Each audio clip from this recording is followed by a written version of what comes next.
ZP election संदर्भामध्ये काका पुतण्यामध्ये बैठक झाली होती।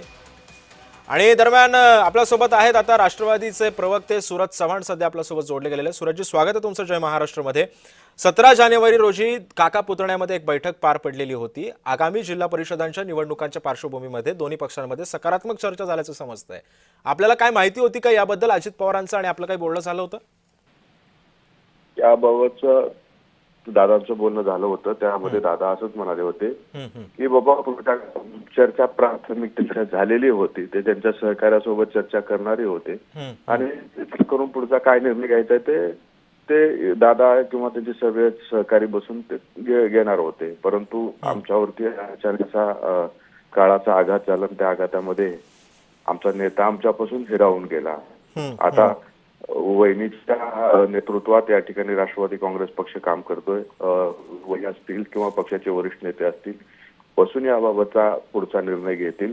परंतु मला वाटते की आज काही लोक जाणीवपूर्वक म्हणजे दादांच्या पार्थिवाला अग्नी देण्याच्या आधीपासूनच विलिनीकरणाच्या चर्चा केल्या, ते पाहून अतीव दुःख झालं। कारण याबाबतचा निर्णय असू द्या किंवा चर्चा असू द्या काही दिवसांनी जरी झाली असती तरी त्याला काही वेगळं नव्हतं।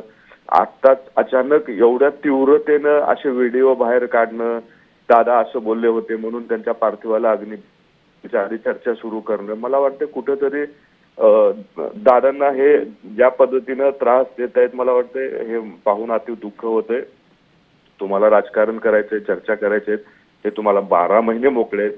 आताचा हा काळ आमच्यासाठी सगळ्यांसाठीच वाईट आणि एक मोठा आघात आहे। मला वाटतं त्याच्यावर कुणी राजकारण करण्याचा प्रयत्न करू नये। सूरजजी, पण आता एक सकाळीच शरद पवारांची पत्रकार परिषद झाली, तुम्ही बघितली की नाही मला ठाऊक नाही, पण त्याच्यामध्ये काही असे मुद्दे होते। कालपर्यंत सूरजजी अशा बातम्या चालल्या की आज सुनेत्रा पवारांचा शपथविधी पार पडतोय, उपमुख्यमंत्री पदाची त्या शपथ घेत आहेत। मात्र असं काल सांगितलं गेलं की शरद पवारांसोबत सुद्धा बैठक झाली आणि त्याच्यावरती एकमत झालं।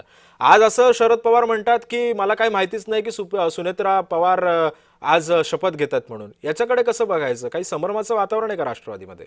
पवार कुटुंब म्हणून ते नेहमीच एकत्र राहिलेले आहेत। मतभेद जरी राजकीय झाले असले तरी अनेक वेळा आपण पाहिलेले की कुटुंब म्हणून ते एकत्र आलेले आहेत। आता पक्षांतर्गत निर्णय काय घ्यायचे ते वहिनी पक्षाचे वरिष्ठ नेते ते घेतील।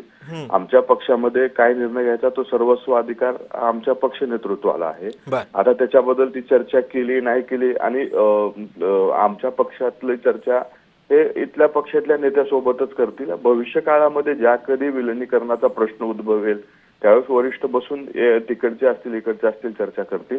परंतु आताच्या सध्याच्या घडीला वहिनी हे आमच्या पक्षाचे नेतृत्व आहेत आणि त्यांच्या उपस्थितीमध्ये पुढचे निर्णय होतील। पण सूरजजी, आता एकीकरणाचा आणि विलिनीकरणाचा आपण मुद्दा काढला, आपण एकीकरण करण्यासंदर्भात सकारात्मक आहात का आपले नेते?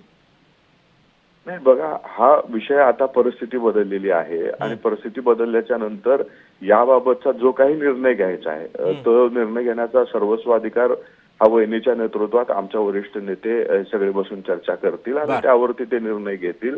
त्याच्यामध्ये आता कसं एकत्रित होणं करणं हे काही जे काही चर्चा आहे ते पुढे चालू असतील, परंतु आता मला वाटतं ही वेळ नाहीये ह्याच्यावरती चर्चा करण्याची। धन्यवाद सूरजजी, तुम्ही वेळात वेळ काढून जय महाराष्ट्राला प्रतिक्रिया दिली त्याबद्दल। त्यामुळे आपण पाहतोय सध्या 17 जानेवारीला दोन्ही काका पुतण्यांमध्ये ही बैठक पार पडलेली होती। शरद पवारांच्या राष्ट्रवादीचे आमदार जे होते ते या बैठकीला हजर होते।